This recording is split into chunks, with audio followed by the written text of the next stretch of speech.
أولى مشاكل حلت فاليمن وارتاحت العدوان، وتشتتت بعض الأسر وتفرق أحبابه. المعذرة يا أهل اليمن الصبر والسلوان، لابد ما يرجع يمننا من غيابه.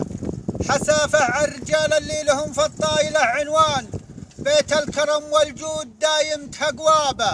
بالله وقف دقيقة يا حضرة الإنسان، ربي خلق لك عقل احسب له حسابه. بالله كيف اليمن في ظلكم ينهان وانتم شعب واحد وساكن على ترابه؟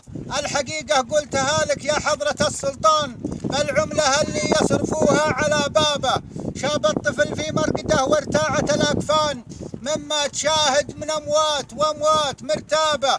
حروب اليمن طالت عسى الله يسد الشان، واللي يخرب في اليمن يطرد بجلبابه. بالله قولوا لي وش حصدنا لحد الآن إلا خراب ديار ووحوش في غابة وأنفس برية ما لها حد أو حسبان.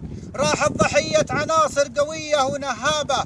تكفون يا شعب اليمن يا راية الإيمان، الحكمة أحسن من الغباء لا عاد مهلابة. ترى العقل حكمة والمعرفة نيشان عند الشيخ والحاكم والمسؤول ونيابة. وأسأل الله أن يصلح الشان. سلام.